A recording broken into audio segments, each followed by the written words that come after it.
Hi, my name's Phil. I like talking about politics, and in this video I'd like to discuss the latest from the Tory leadership contest, as Priti Patel is the first to be knocked out of the race, with Robert Jenrick leading the pack after the first round. That being said, it was very tightly packed, which doesn't really tell us a huge amount about who's definitely going to make it to the final ballot. Priti Patel went out with 14 votes, but Jenrick gathered the most support with 28, Badenoch in second on 22. So it's not huge numbers either way. I mean, there's not that many Tory MPs left after the election. But as candidates are eliminated and their supporters redistribute their votes, the current top two could easily end up neither of them being at the final stage at all. That being said, I think there's probably good reason to suppose that Patel supporters might be more likely to back Jenrick in future rounds. I've said a few times that I'd be surprised if Tory MPs want Badenoch to be their leader. In many ways, she's like Liz Truss Mark II. Granted, she won't be able to cause the same level of damage because she won't have the power to do so. But making her leader works on the assumption that she will win the next election and then have that power. And also, Truss's problems for the Tories weren't isolated onto her catastrophic economic ideas. She was also very bad in interviews, very bad in debates. And Badenoch has the added bonus of being incredibly thin-skinned, like very easily wound up. The public won't know a great deal about this yet because she hasn't been high enough profile. The same may apply to party members, but Conservative MPs, the ones who survived the general election, will have seen it up close. Badenoch's campaign insists that she can gather up support from all sections of the party, which is perhaps why she's recently been attacking the idea of leaving the ECHR as the sort of easy answer, which doesn't actually solve anything. But MPs are generally more focused than the party membership on the importance of basic competence, not just policy.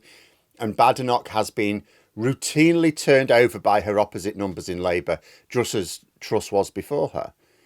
Still, I mean, I don't know how many Conservative MPs are going to see it that way. Maybe they are mad enough to let the party members install her as leader, in which case we should all be in for entertaining times and Labour HQ will be delighted. I would just be surprised. Now, in terms of why Patel might have been the first to go out, can't know for sure because it wasn't a very distant last place. You know, a couple of votes here or there and it was a different result.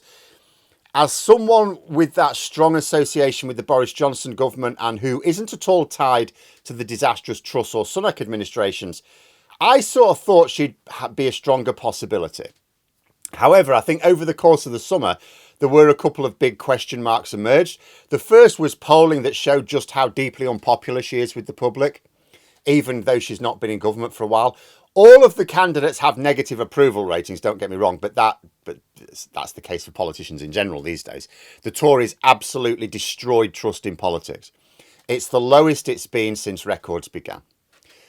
But the other candidates all have a huge proportion of the public who don't have a view one way or the other. So their negative ratings don't mean a lot. Because what all of the other candidates could credibly claim, well, if I win a big chunk of those don't knows over, all of a sudden I've got positive ratings. Priti Patel can't do that.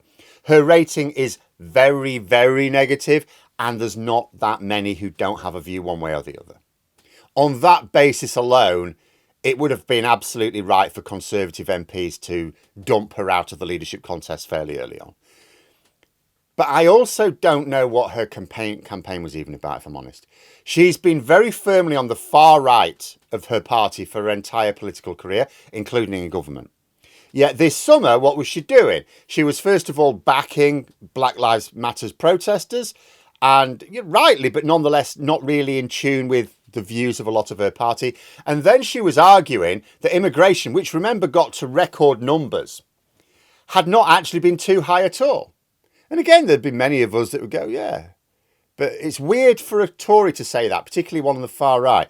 And given that the Tories at the moment want to talk about nothing but immigration and that immigration is way too high, it seemed to be very at odds with the mood of the party. And I said at the time, I don't know if she was responding defensively about her own time as Home Secretary, or was it strategic? Was it an attempt to win over Liberals in the party as a richer source of votes? Whatever it was, obviously didn't work. I really didn't think her campaign had any cohesive message. I mean, the same could be said of a few of them, in all honesty. But Patel seemed really disjointed. But in terms of the major surprise, because that wasn't it, I don't think Priti Patel was looking like a serious prospect for the leadership itself. So she was going to get knocked out at some point. But in terms of the major surprise, it was not that Patel was the first to be knocked out, but that Tom Tugendhat did not emerge as the clear choice of the centre-right. He won 17 votes. James Cleverly won 21. Now, 4 votes difference obviously is not huge. That could easily be wiped out. But let's assume that not many Tory MPs changed their mind for the next round, and that Patel's supporters distribute themselves amongst the candidates pitching on the right of the party, I reckon mostly for Jenrick, then it could still be the case that Cleverly is the leading moderate candidate going into the conference. Because remember, the way this contest is working is they're reducing the field to 4 candidates. There'll be one more elimination round ahead of the party conference. Then those 4 get to use the conference to make their appeals directly to party members. Then MPs after the conference will eliminate another 2. So there'll be another 2 rounds of voting. And then there'll be 2 left that go onto the ballot for all party members to vote on. There was an assumption that Tom Tugendhat would be the clear favourite to win the One Nation Tory ticket, or moderate Tory ticket, whatever you want to call it, with his main rival being either Badenoch or Jenrick. And that, of course, could still happen. But if there's a perception that Cleverly has the better chance, then that could change. And I mentioned previously the poll that Cleverly commissioned would certainly have got me thinking, if I were a Conservative MP, trying to stop another completely crazy leader taking over. Yes, the poll was commissioned by Cleverly, but the full results and methodology were published, so if there's any funny business, it would have shown up. There was no obvious sign of a stitch-up.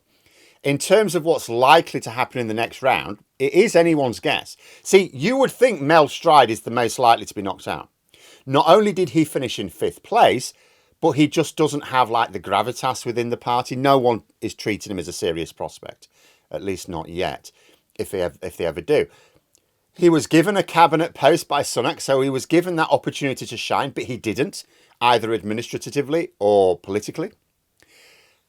However, here's where tricksiness could happen. If you look at the round 1 voting, could be very interesting. Now, some MPs, of course, could change their votes. They're free to do that. The way the contest is designed is it almost invites you to do that. And there were 3 MPs who didn't vote at all. But let's make an assumption here. Let us assume that nobody changes their vote, so the only new votes for candidates in round 2 will be the redistributed Priti Patel votes. Let's say that those Priti Patel supporters don't really like Tom Tugendhat, and maybe they see him as a greater threat than James Cleverly, for their party or for the leadership contest, whatever. Tugendhat only got 1 more vote than Stride. Now, let us say that a load of Patel supporters vote for Mel Stride in the next round, because they're not committing themselves. There's still 2 more rounds of knockout voting after the conference. So they can use their votes for whatever they like in round 2. Let's say they decide to vote for Mel Stride, or even coordinate amongst themselves, actually talk to each other and split their votes between Stride and Cleverly. They could sink Tugendhat in the next round. You know, the way the Tories manage their leadership contest absolutely invites this sort of tactical voting. And it's way easier when there aren't as many MPs in the parliamentary party, because you don't need that many votes to do it. So don't imagine that the voting will be an expression of support amongst MPs. The next round could be very, very tactical. Plenty of scope for it, for voting out a threat in the early stages. Mel Stride is the least likely of the remaining candidates to win. And so if Tory MPs spend the next round voting for the candidate they think is best, I think Stride goes out. But some Tories see Tugendhat's early vulnerability, and they may decide to strike quickly. He could well be disappearing next. But there we are. Those are my thoughts. If you enjoyed the video, please subscribe for further content and click the like button. You can also sign up for memberships if you'd like to support the channel further. Thanks for watching. Until next time, I'll see you later.